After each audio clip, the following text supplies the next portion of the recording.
1992 ခုနှစ်မတ်လ29 ရက်နေ့အချက်ပေးမြည်တမ်းတဲ့အတူအိယာကနိုးလာတဲ့လူတစ်ယောက်ဟာလေ့ကျင့်ခန်းအတွက်စီးရန်ဖနက်တချင်းနားထောင်မဲ့ကက်ဆက်ကိုယူကအိမ်ကထွက်လာပါတယ်လူတွေအကြောင်းရင်းမဲ့စွာပြေးနေရတဲ့ရည်ရွယ်ချက်ကအားလုံးငွေကြောင်းဖြစ်ပြီးအလုပ်ကိုင်စီးပွားရေးနိုင်ငံရေးမဲဆွယ်ခြင်းနဲ့ရုပ်ရှင်နယ်ပယ်မျိုးမျိုးအတွက်ဒီပုံမေဆိုတဲ့မျိုးဟာငွေရှာဖို့အလွယ်ကူဆုံးလို့ဆိုပါတယ်အရက်သားတွေရဲ့ပြောစကားအရ stock market မှာနွားရိုင်းတစ်ကောင်လိုကြီးစိုးထားတဲ့ဟာရှာမဲလာဆိုသူဟာသေးငယ်တဲ့ဈေးဆိုင်လေးတွေသုံးမိန်းသမားတွေကို stock ဈေးကွက်နဲ့မိတ်ဆက်ပေးခဲ့သူဖြစ်ပါတယ်ထားပါတော့ဒီဇက်လန်အကြောင်းကဟာရှာအတွက်မဟုတ်ပဲဘတ်ကာဆိုတဲ့သူ့ဘဝသက်ကြောင်းပဲဖြစ်ပါတယ်ဘတ်ကာနေထိုင်ရာလမ်းအတွင်းအစိုးရဌာနကားသုံးစီးမောင်းဝင်လာက CBI စုံစမ်းရေးအရာရှိမှဘဏ်ကိုအရေးပေါ်လိုက်ခဲ့ရမယ်လို့ဆိုပါတယ်ဒီလိုနဲ့ဘဏ်ကိုရောက်လာတော့အဆောင်ကိုတကားဖွင့်ခိုင်းကရုံးခန်းထဲရောက်တဲ့အခါဘတ်ကာရဲ့အကောက်ရှင်းတန်းကိုထုတ်ယူခိုင်းပါတယ်ဘတ်ကာကိုတော့ခုံမထိုင်ခိုင်းလိုက်ပြီးတဲမတ်စွာပြောရရင်ဘဏ်ရဲ့ငွေလွဲသုံးသားလုံးမှုနဲ့ဆွတ်ဆွဲချက်ရှိကြောင်းအသိပေးပါတယ်အိမ်မှာလဲစာရွက်စာတမ်းအားလုံးကိုဝေယုံသုံးကဝင်ရောက်စစ်ဆေးနေကြောင်းဇနီးဖြစ်သူစုမာတီကအထိတ်တလန့်သတိပေးပေမဲ့သူတို့လုံနေရမို့စိတ်မပူဖို့သာမှားလိုက်ပါတယ်ခဏကြာမှဘန်ရဲ့မီစနစ်က fuse ပြတ်သွားတာကြောင့်စရင်ရှင်းနှန်းထုတ်နေတဲ့ဝန်ထမ်းတွေလည်းရက်လိုက်ရပါတယ်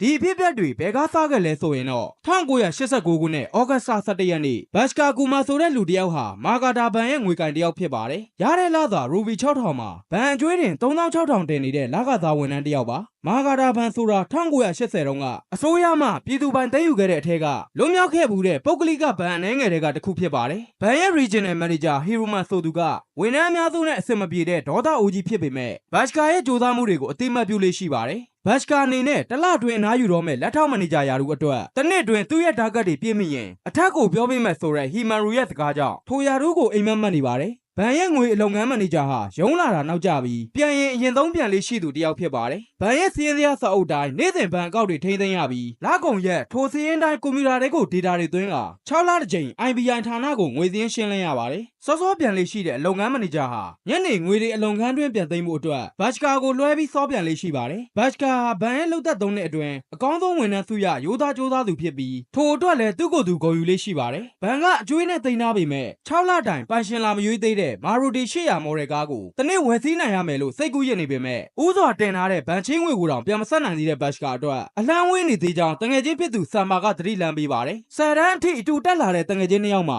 စာမေးပွဲအောင်တဲ့ဘတ်ကာကတော့ငွေကင်ဖြစ်လာပြီးစာမေးပွဲကြားခဲ့သူဆမ်မာကတော့တောက်တုံမဲ့ရမီထိုးခွေးမောင်းရုံးစည်းဖြစ်လာပါတယ်။ဘတ်ကာရဲ့နောက်ထပ်စီးပွားရေးကတော့ဘဏ်ကိုရောက်လာတဲ့ယာနဲ့ချီလူတွေဟာချက်လက်မှတ်ဘလို့ဖြစ်သွင်းရမလဲမသိချင်းဖောင်ဘလို့ဖြစ်ရမလဲဆိုသူတွေအတွက်မဖြစ်စလောက်အကျွေလေးရယူကဘသူမှစိတ်ရှည်ပြီးမပြပေးတဲ့လူတွေကိုကူညီပါတယ်။ထိုထဲမှာအန်တိုနီဆိုတဲ့လူတစ်ယောက်ရောက်လာပြီးငွေ2သိန်းချင်းငွေလိုချင်တဲ့ရှောက်လွှာကိုပြပေမဲ့အပေါင်ခံတရားမရှိပဲစိတ်ကံကုန်သွယ်မှုလိုင်စင်ကတ်တာပြတာကြောင့်အဲ့ဒါနဲ့အဆင်မပြေကြောင်းပြောလွှတ်လိုက်ပါတယ်။ညနေအိမ်ပြန်ချိန်ဆိုရက်ကွက်ထဲမှာလူတွေကဘတ်ကာကိုလိုက်ရှာကြပါတယ်။ချစ်လို့ရင်းနှီးလို့တော့မဟုတ်ပဲလူတိုင်းစီမှာရူဘီ900ထက်မနည်းအကျွေးတင်နေလို့ဖြစ်ပြီးထိုထဲမှာပါတေးဆိုသူကတော့သူ့အကျွေး1000မပေးသေးတဲ့ဘတ်ကာကိုတွေ့ရနေရမှာတတ်မဲ့ဖြတ်မဲ့တကယ်ကဲလုပ်လို့ရှိပါတယ်။ဘတ်ကာအနေနဲ့တော့သူ့ဖခင်ကြောင့်အိုးပိုင်အိမ်ပိုင်လေးတစ်လုံးရှိနေသေးသလိုအင်ဂျင်နီယာကျောင်းသားညီဖြစ်သူနဲ့အပျော်တမ်းရိုးရိုးပွဲယူပြီးအခြေခံလသာနဲ့အလုပ်ဝင်မဲ့ညီမဖြစ်သူလည်းရှိပါတယ်။မိခင်ဖြစ်သူကတော့သူတို့ငယ်စဉ်ကတည်းကဆုံးပါသွားခဲ့တာဖြစ်ပြီးဖခင်ကတော့ရခင်ဘုံပေပြိုးရဲ့နာမည်ကြီးစင်းကန်တယောက်ဖြစ်ခဲ့ပေမဲ့ယခုဘာမှကိုမဟုတ်တော့ပဲ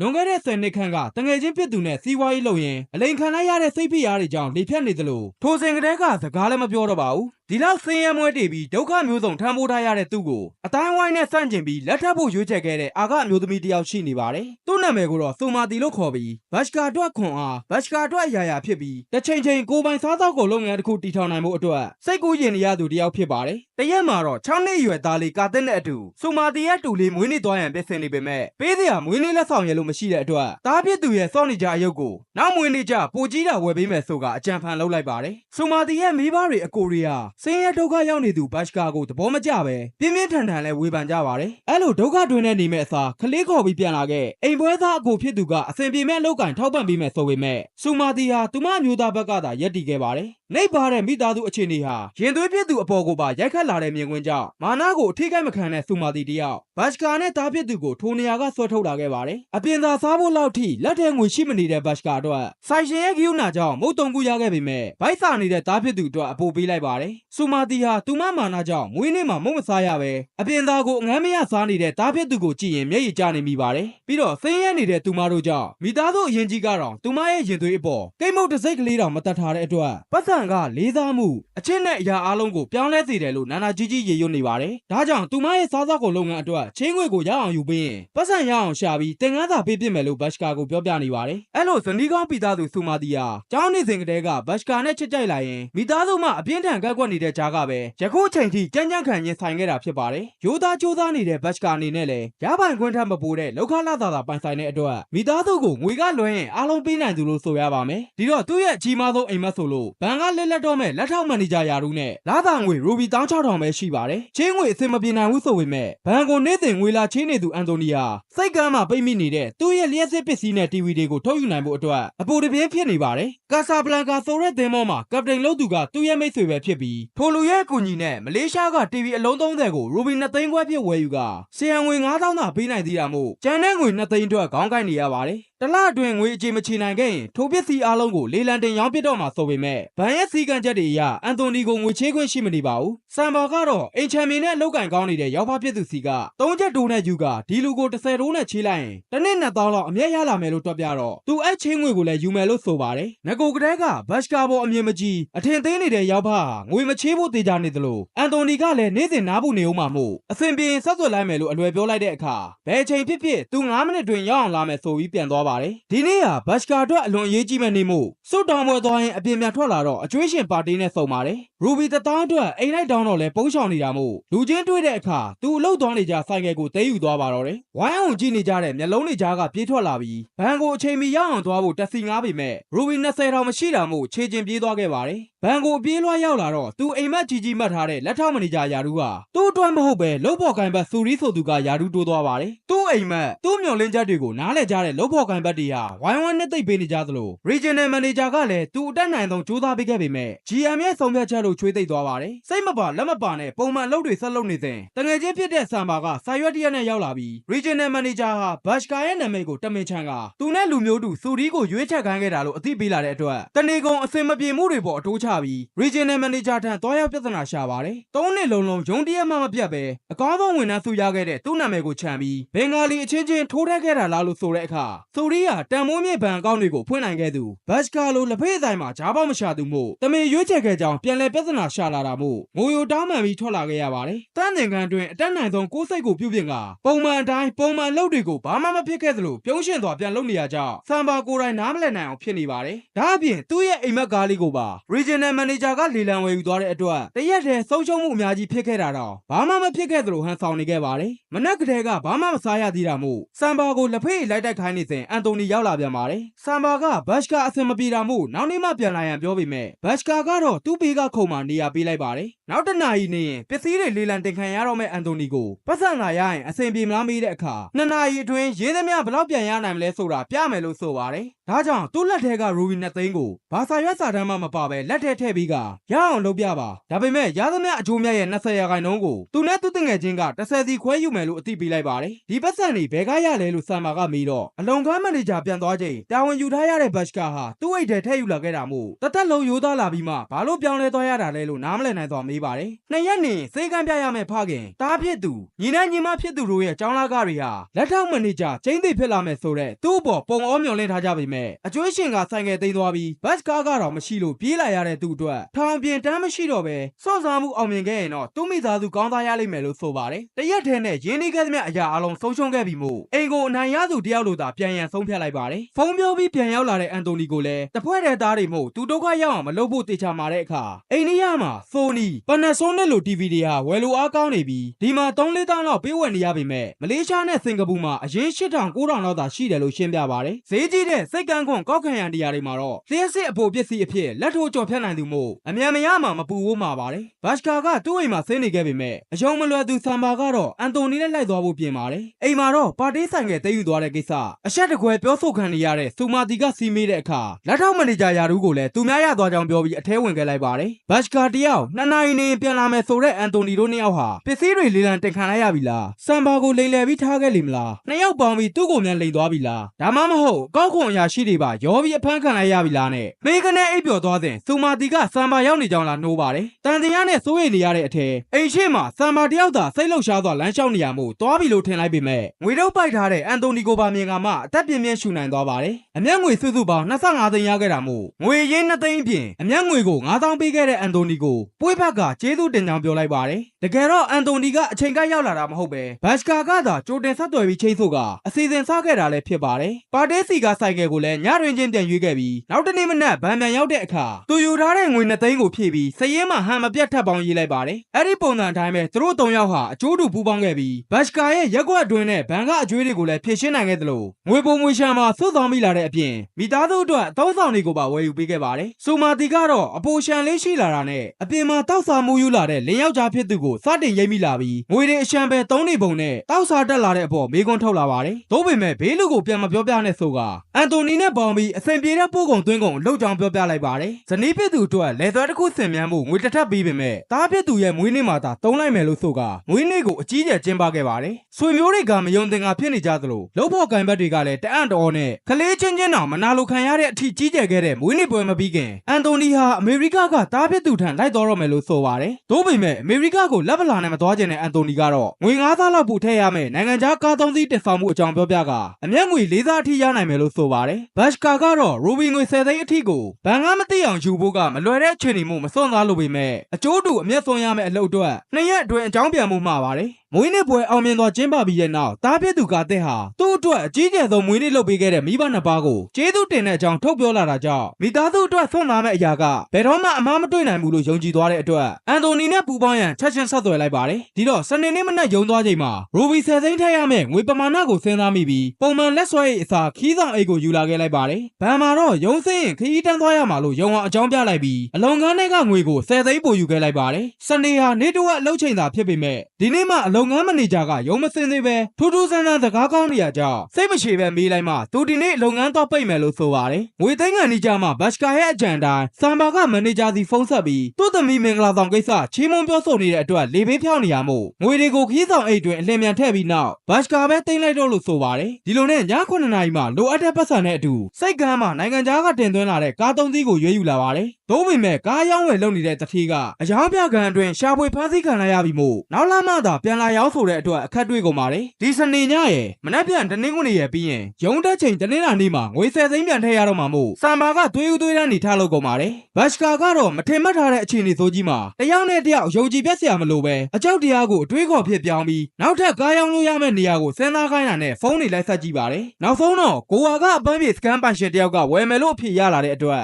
ဆိုမာတီထန်ဖုန်းဆက်ကအလုပ်ကိစ္စကိုဝါသွားရမှာမို့မနက်ဖြန်ညနေမှပြန်ရောက်မှာဖြစ်ကြောင်းအသိပေးလိုက်ပါတယ်ဒီလိုနဲ့နံပါတ်ပြအတူအချက်လက်တူတွေဝယ်ယူလိုက်ပြီးကားတစ်ယောက်တစ်စီးမောင်းကကိုဝါကိုစတင်ထွက်လာပါတယ်ည7:00နာရီခွဲမှာတော့ဆက်စေးဂိတ်တစ်ခုကကားအတွက်အာစီနဲ့ရင်မောင်းလိုင်စင်တောင်းယူကြည့်ပါတယ်ကြိုတင်ပြင်ဆင်လာတာမို့လွယ်တကူသွားခွင့်ပေးပေမဲ့စမ်ဘာအလဲမှာတော့အရာရှိကိုတိုက်မိမလို့ဖြစ်ပြီးပြဿနာပေါ်လာပါတယ်ကားရောမောင်းတတ်ရဲ့လားလိုင်စင်ပြဘာညာဟိန်းဟောင်းနေပြီမို့ဘတ်စကာကပဲကြားဝင်ပြီး VIP တွေတင်လာတဲ့ကားလို့ဆိုကတတောင်းသားတွေကိုဝင်ကြီးလို့အကြံဖန်လုပ်ယူလာပေမဲ့အကျင့်ဟောင်းတွေပေါ်လာပြီးလက်အုပ်တွေပါချီနေရမို့ဝင်ဟန့်တားနေရပါတယ်တန်တရားဝင်လာတဲ့စစ်စေးအရာရှိကိုထိန်းချုပ်ဖို့သူတို့သွားဘူးတဲ့ကလပ်ကအကားမယ်တယောက်ကိုပါငားရမ်းကအာယုံလွှဲနိုင်ခဲ့တဲ့အတွက်နောက်ဂိတ်တွေမှာပါအစစ်စေးမရှိပဲလိုအပ်တဲ့နေရာကိုရောက်သွားနိုင်ခဲ့ပါတယ်နောက်ဆုံးတော့မျောလင့်ထားတဲ့အတိုင်းတနင်္ဂနွေနေ့လယ်မှာရောင်းဝယ်ပြီးပြတ်ခဲ့ပြီးမို့ငားရမ်းလာသူတွေကိုလည်းငွေတအုပ်စီနဲ့ကျေးဇူးဆက်ခဲ့ပါတယ်တနင်္လာနေ့မနက်မှာတော့လက်ပလာနဲ့မသွားချင်ဘူးဆိုတဲ့အန်တိုနီရဲ့ဆန္ဒလည်းပြေဝသွားပြီးမို့ဆက်သွယ်ရမယ့်နံပါတ်ချန်ကအမေရိကကိုချက်ချင်းနှုတ်ဆက်ပြီးထွက်သွားပါတယ်ဘတ်စကာလည်းအိမ်ကိုခိုးချောင်ခိုးဝက်ပြန်လာပြီးငွေအပိုတွေကိုသိန်းက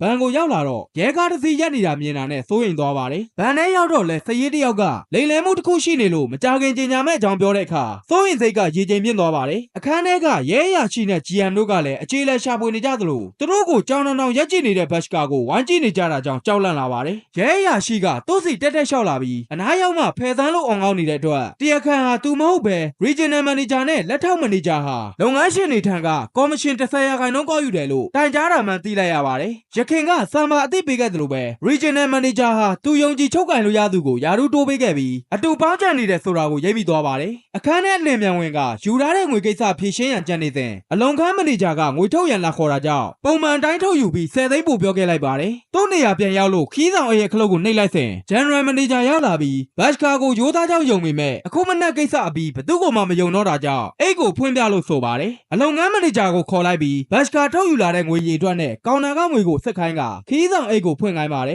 လူတွေအားလုံးကလည်းအာယုံစိုက်နေကြပြီး ဘတ်စကာအနေနဲ့သူ့အိတ်ကိုတုံရင်တော်ဖွင့်ရခက်နေတဲ့ကြားကနေအိတ်ဟာပွင့်လာပါတယ်ငွေရထွက်နေတဲ့လုပ်ငန်းမန်နေဂျာကလည်းဘတ်စကာထုတ်ယူငွေ350ပြည့်ကြောင်းပြောပြပြီးဘတ်စကာရဲ့အိတ်တွင်းမှာလည်းအိမ်ရဲ့ဝတ်တန်းကဖြုတ်ယူလာတဲ့အိတ်တွေကလွဲလို့ရှင်းလင်းနေပါတယ်အဖြစ်မှန်ကတော့အလုံခန်းကငွေမြူခင်သူ့လက်ဆွဲအိတ်တွင်းကငွေကိုလူအလစ်မှာကောင်တာငွေခွက်ထဲထည့်ပြီးမှအလုံတွက်ငွေကိုတည်ယူပြီးပြန်ထိုင်နေတဲ့ General Manager ရောက်လာတာဖြစ်ပါတယ်အလုံခန်းမန်နေဂျာအနေနဲ့ဘတ်စကာတည်ယူလာတဲ့ငွေ340ကိုစစ်ဆေးပြီးကောင်တာငွေခွက်ထဲကပြန်ပြည့်ငွေ10သိန်းကြောင်းပတ်စံကမ်းကြီးကြောင်းထောက်ခံခဲ့တာဖြစ်ပါတယ်စံပါကတော့နောက်ဆုံးကြည့်ကြီးရလာတဲ့အမျက်ငွေကြောင့်တွင်းကုန်လုပ်ငန်းကိုအန်တိုနီမရှိလဲသူရှာမယ်ပြောနေပေမဲ့လမ်းဆောင်ကမီးပွက်တွေအတိုင်းမီးစိတ်တလောက်ရှာဖွေနိုင်ခဲ့ပေမဲ့ကိုဟာကိုသွားတဲ့လန်ခီးရမီးဝတပွဲဖြစ်ပြီးဗန်မာစစ်ဆေးခံရတဲ့ကိစ္စကမီးနီအချက်ပြခဲ့ပြီးမို့လောဘကိုအဆုံးသတ်ခါတော်သိမ့်ပြီလို့တတိပေးပေမဲ့စံပါဟာဗန်ကနေထွက်ပြီးသူမသိတဲ့အယောင်းဝယ်သမားတယောက်နဲ့အတူစိတ်ကအလုပ်တွေဆက်လက်လုပ်ကိုင်ခဲ့ပါတယ်ဘတ်စကာအနေနဲ့တော့လက်ဗလာဘွားကနေရလာတဲ့ငွေ6သိန်းကိုညီမကြောင်းစရိတ်ဆိုမာတီအတွက်ရင်းနှီးငွေစားသဖြင့်တီးခြားဆုတ်ဆောင်လာရင်တရက်ကြ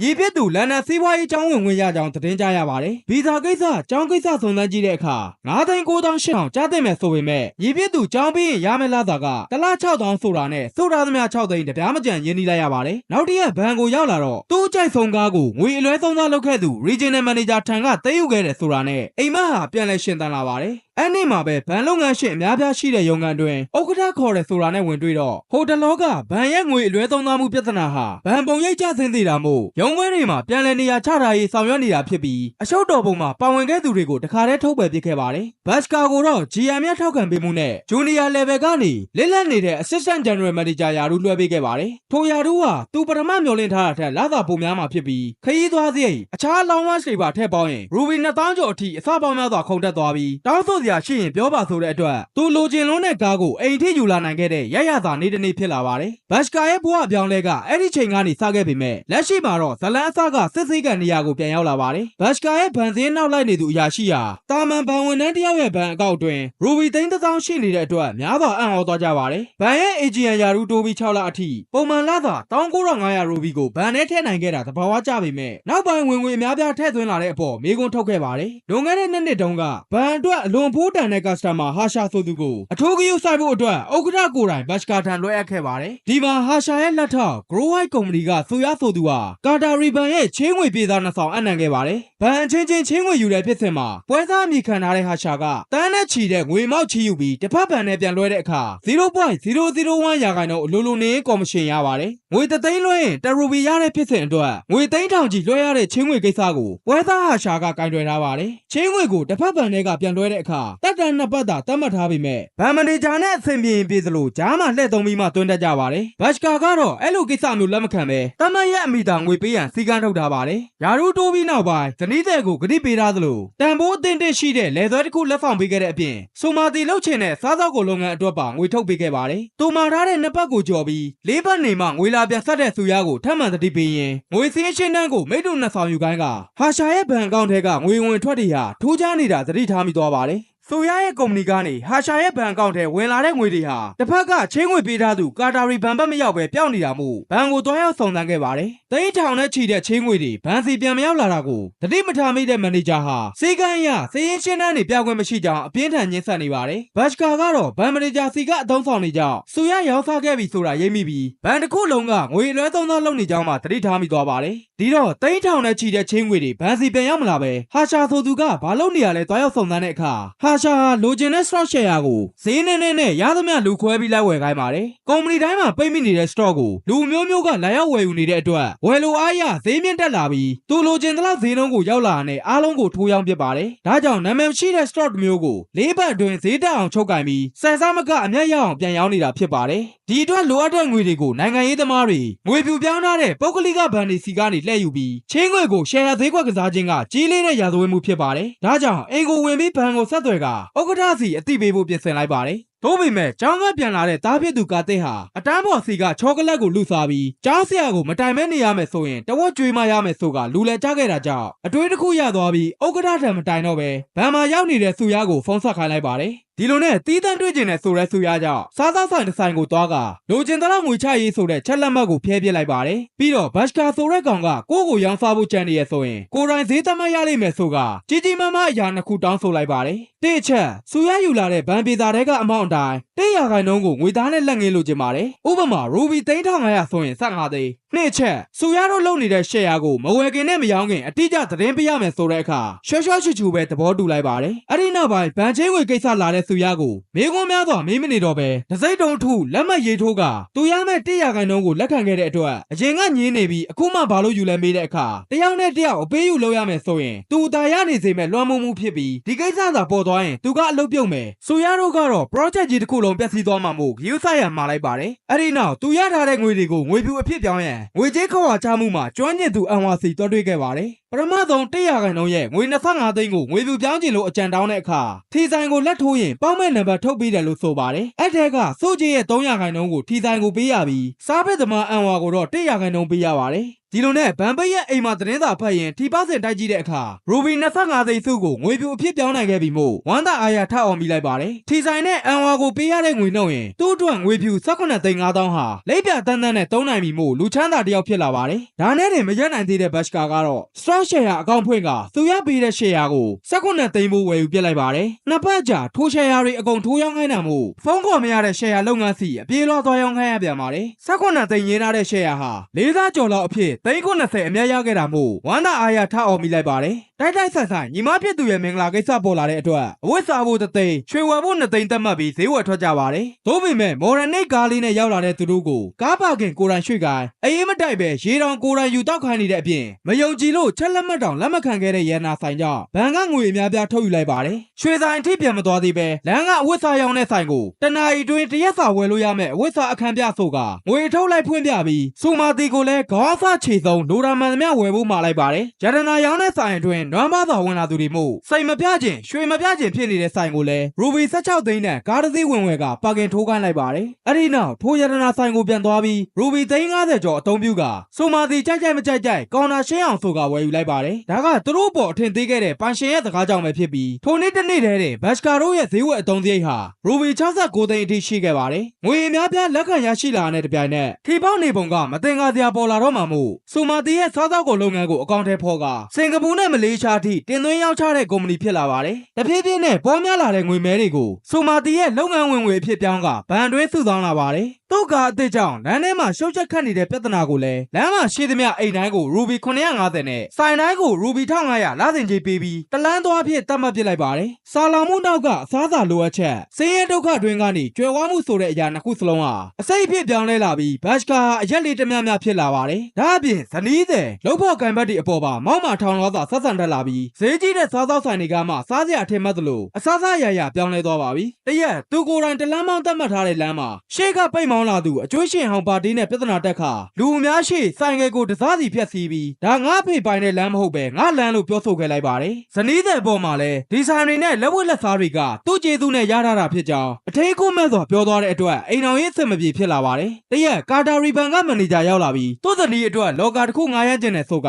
ဟာရှာတို့နဲ့အလုပ်ကိစ္စအဆင်ပြေရလားလို့မေးပါတယ်ငွေသွင်းမမှန်တဲ့အတွက်စာအုပ်ထံညှိယူနေရတယ်ပြောတဲ့အခါသိန်း100 200လောက်ကိုစိတ်ထဲမထားရန်ပြောတဲ့အတွက်စည်ရင်းရဆိုသိန်း9000ရှိနေပြီဖြစ်ကြောင်းပြောပြလိုက်ပါတယ်ဒီတော့မှသူ့စီမှာအများဆုံးဗန်လွဲငွေသိန်း900သာတစ်ခါရှိဘူးကြောင်းပြောကပြေစာတွေကိုယူစစ်ကြည့်တော့သူ့လက်မှတ်သူ့ဗန်တစ်စိတ်တုံးတွေပါနေပေမဲ့ဗန်မှာဒီလောက်ငွေဝင်မရှိဘူးကြောင်းထိတ်လန့်စွာပြောလာပါတယ်ဗန်ရဲ့လက်တာဟတ်တွေပါအစ်စ်မှန်လို့ပြတော့ဒီလိုရာမျိုးတွေလုပ်ဖို့ဆိုတာဟာရှာအတွက်လွယ်ကူလွန်းနေပြီးဟာရှာဖန်တီးထားတဲ့ချင်းငွေလုပ်ငန်းစဉ်အကြောင်းအကုန်နားလည်သွားပါတယ်ဘတ်စကာရဲ့ဗန်တစ်ခုတည်းနဲ့သိန်း1000ရှိနေပြီဖြစ်ပြီးအခြားစီးပွားရေးနဲ့ပုဂ္ဂလိကဗန်တွေအတွင်းမှာလည်းအဲ့လောက်ပမာဏလဲပတ်နေတဲ့အကြောင်းပေါ်သွားရင်ငွေသေးနဲ့ stock share ဈေးကွက်ထိုးကြကအိန္ဒိယစီးပွားရေးပြိုလဲတဲ့အထိဖြစ်လာပါတော့မယ်ဘတ်စကာကိုယ်တိုင်သူ့ဗန်ကိုထိမလာလောက်ဘူးအထင်နဲ့ဇက်တိုက်လက်ရောခဲ့ပြီမဲ့အခုတော့ဟာရှာအဖမ်းမခံရဘူးသာစုတောင်းနေရတော့မှာဖြစ်ပါတယ်သွေးတိုးယောဂရှိတဲ့ထိုးလူကတုံတုံရင်ရင်နဲ့ထွက်သွားပြီးလေကားကအစင်ဖိအားတွေကိုအတက်နဲ့တကွတည်ယူသွားပါတော့တယ်လူတယောက်သေဆုံးသေးတဲ့အထိအဂတိလိုက်စားမှုကြီးအတွက်ဒီလောက်နဲ့ရက်ပြီးငွေကိစ္စဖြစ်ရှင်းရန်သူတော်ကိုသတိပေးပေမဲ့ငွေနောက်လောဘတကြီးလိုက်နေသူအချင်းချင်းလူတယောက်သေဆုံးသွားရုံနဲ့ရက်တန့်လို့မရဘူးလို့ပြောသွားပါတယ်သူ့ပူနဲ့သူလောင်ကျွမ်းလို့မပြီးခင်စိတ်ကံလုံးလုံးနေတဲ့ဆံပါ တယောက်ပို့ကုန်သွင်းကုန်လေးလည်မှုနဲ့ဖမ်းဆီးခံရတဲ့အတွက်လိုက်ထုတ်ပေးရပါတယ်ဘတ်စကာရဲ့ရောက်ဖဟာလည်းအိမ်ချမ်းပြည်လုပ်ငန်းအရှုံးပေါ်လာတာမို့ခခရရတောင်းပန်နေရတဲ့အတွက်ဆိုမာတီရဲ့မိခင်ကဝင်ပြောခိုင်းတော်လဲအိမ်ရပတ်စံတွေအားလုံးကသူမနဲ့မဆိုင်ဘူးလို့သာဖြေလိုက်ပါတယ်ပိုင်ဆိုင်မှုအားလုံးကိုဘတ်စကာရဲ့မောင်နှမတွေအတွက်သာသုံးစွဲနေတာမို့ကိုမိသားစုဘက်ပြန်ကြည့်ရန်ပြောတဲ့မိခင်နဲ့အကိုဖြစ်သူကိုသူမတို့ရုန်းကန်ခဲ့ရစဉ်ကကိုကြီးခဲ့ဘူးသလားရောင်းမဖြစ်သူဟာလည်းခလေးအတွက်ကိတ်မုတ်လေးတစ်စိတ်တောင်တရားမရှိခဲ့ကြောင်းပြောဆိုခဲ့ပြီးအိမ်ကသူမဆိုင်ကိုပါဒေါသတကြီးရိုက်ဖြုတ်ပစ်ခဲ့ပါတယ်သူမဒေါသထွက်နေတာမိခင်နဲ့ရန်ဖြစ်ခဲ့လို့မဟုတ်ပဲအဆအရရပြောင်းလဲသွားတဲ့ဘတ်စကာကြောင့်ဖြစ်ပြီးအရင်လိုဘွားအရင်လိုဘတ်စကာကိုသာပြန်လိုချင်တဲ့အကြောင်းဝမ်းနဲ့တော့ပြောဆိုသွားပါတယ်စိတ်နဲ့ကြော်လောက်ဘသူနဲ့မှစကားမပြောတော့တဲ့ဖခင်ဟာဘတ်စကာရဲ့နာမည်ကိုပီပီသက်သက်ကြီးခေါ်လိုက်တာမို့အားလုံးအံ့ဩကုန်ပါတယ်ဆိုမာတီအိမ်တွင်းအစားအသောက်လုပ်ငန်းအမိခံပြီးငွေဝင်ထွက်စီးရင်လုပ်ထားတဲ့ဘတ်စကာအနေနဲ့သူ့အဖေဟာစီရင်စင်းငိုင်တယောက်ဟောင်းဆိုတာကိုမေ့ကအယူလို့မတတ်မှတ်ဖို့စတင်သတိပေးပါတယ်လူပေါင်းတန်း80မှာတယောက်သာပေါက်နိုင်တဲ့ထီကိုတစ်ကြိမ်နဲ့ကန်လူချင်း9ရူဘီတန်အစားအသောက်ကိုရူဘီ900ပေးဝယ်တယ်ဆိုတဲ့လှိတ်လုံးတွေအရဘတ်စကာကစားနေတဲ့လောင်းကစားဟာငွေကြေးခွာချမှုလို့တက်အပ်ပြောပါတယ်ဒီလိုငွေရှာသူအများစုဟာအစပိုင်းမိသားစုအတွက်အရာရာဖြစ်ကြောင်းပိုင်းဖြတ်ထားပေမဲ့တဖြည်းဖြည်းနဲ့မိမိဘာသာမကောင်းမှုပေါ်စိတ်ကျဉ်နှံမှုရနေတာဖြစ်ကြောင်းဆိုပါတယ်လောင်းကစားလုပ်နေစဉ်မှာကစားပွဲကောင်းမှုဆိုတာထက်အနိုင်နဲ့ပိုင်းပြီးဘယ်ချိန်မှရရမလဲဆိုတာသဘောပေါက်ဖို့တင်ပြပေးပါတယ်ငကိုကခွာပြဲနေတဲ့အိမ်တော်ကြီးဟာသူမအိမ်တွင်းလုပ်ငန်းဟာဗန်းပြဆိုတာသိသွားတာမို့အခြေအနေပိုဆိုးသွားပါတယ်ဒါကြောင့်အန်ဝါကိုလည်းအသိပေးလိုက်ပြီးသူ့ရဲ့ share အားလုံးနောက်ဆုံးအနေနဲ့ထုတ်ရောင်းလိုက်ပါတယ်ဆိုရရဲ့ချင်းငွေတူစည်ရင်ချင်းနှန်းတွေကိုလည်းစုပ်ပြတ်ပစ်ခဲ့ပြီးဥက္ကဋ္ဌတွေ GN တွေစီကအမိတ်ကိုပါဖီဆန်ညင်းပယ်လိုက်ပါတယ်အမေရိကမှာကြောင်းတက်နေတဲ့ညီအတွက်အိမ်တလုံးညီမပြစ်သူအတွက်တိုက်ခန်းစီးပွားပြက်ခတ်ဆိုင်နေတဲ့ရောက်ဖအတွက်ချင်းငွေတွေထုတ်ချီပြီးဘဝပြက်နေတဲ့စံပါကိုအတိုးစားစေခဲ့ပါတယ်သူမောင်းမာခဲ့ဘူးသူလှုပ်ဖို့ကန်ဘတ်တွေကိုလည်းပြန်လည်ဝင်ချတောင်းပန်ခဲ့ပြီးပိုင်ဆိုင်မှုတွေတဲကမှတကယ်လိုအပ်သူတွေအတွက်စေးစိမ်အဖြစ်ဖန်တီးပေးခဲ့ပါတယ်အရင်လိုဘတ်စကာပြန်ဖြစ်နေပေမဲ့စိတ်ကောက်တက်တဲ့မိန်းမတွေရဲ့တဘာဝအတိုင်းဆိုမာတီကတော့မျက်စောင်းထိုးနေသေးပါကုံဆုံးခဲ့ပြီးသားအချိန်တွေအတွက်အစားထိုးမပေးနိုင်ပေမဲ့အရင်လိုဘတ်စကာအဖြစ်ရှိနေပေးပါမယ်လို့ဂတိကဝတ်ပြုကအေးခမ်းနေတဲ့သူတို့အိမ်တော်ကြီးကိုပြန်လည်နှွေးထွေးစေခဲ့ပါတယ်ပါစနယ်ကိစ္စတွေဖြေရှင်းပြီးတဲ့နောက်ဘဏ်ကိုရောက်လာတော့မပြီးပြတ်သေးတဲ့ဘဏ်ချင်းငွေကိစ္စကကြိုးဆောင်နေပါတယ်6တက်လက်ပြောနေတဲ့ GM ရဲ့စကားတွေကိုစန့်ကျင်ကတလလုံးလုံးအိတ်ထဲထည့်ယူထားတဲ့ထွက်စာကိုအိတ်ရှာတံပေးပြီးလူတွေဝိုင်းတားနေတဲ့ကြားကထွက်လာခဲ့လိုက်ပါတယ်ဒီလိုနဲ့ဘဏ်အလုပ်ကထွက်ပြီးအေဂျင့်စွာနေတဲ့ဘတ်စကာထံ CBI အရာရှိရောက်လာကဘတ်စကာရဲ့ဇက်လန်းကိုစစ်မေးခဲ့ပါတယ် CBI အနေနဲ့ဘတ်စကာရဲ့အဂရိလိုက်စားမှုကိုရှာမတွေ့တော့လဲဘဏ်အကောက်ကိုပိတ်ပစ်ကနှစ်ပေါင်းများစွာအမှုရင်ဆိုင်ပြီးမိသားစုပျက်စီးစေတဲ့အထိလုံနိုင်ကြောင်းချိန်ချောက်ပါတယ်အကယ်၍အဲ့လိုဖြစ်မလာစေချင်ဘူးဆိုရင်တော့ဆူရရဲ့ Grow High Company ထံဘတ်စကာရဲ့ပိုင်ဆိုင်သမျှ3,000ကိုချက်လက်မှတ်ရေးပြီးအရင်လိုဘဏ်ကချင်းငွေမယူပဲဟာရှာသေးခွက်ကစားနိုင်အောင်ငွေလွှဲပြောင်းလုပ်ဖို့ညှိနှိုင်းပါတယ်ဘဏ်ထဲကိုတော့ဥက္ကဋ္ဌနဲ့ GN လည်းရောက်နေကြပြီး CBI ကလူတွေကိုနှင်ထုတ်လိုက်ပါတယ်ဘတ်စကာကိုယာရုတိုးပေးခဲ့တာကလည်းဟာရှာအတွက်ချင်းငွေရှင်းနှမ်းမှာလက်မှတ်ထိုးပေးဖို့တခုတည်းအတွက်ဖြစ်ပြီး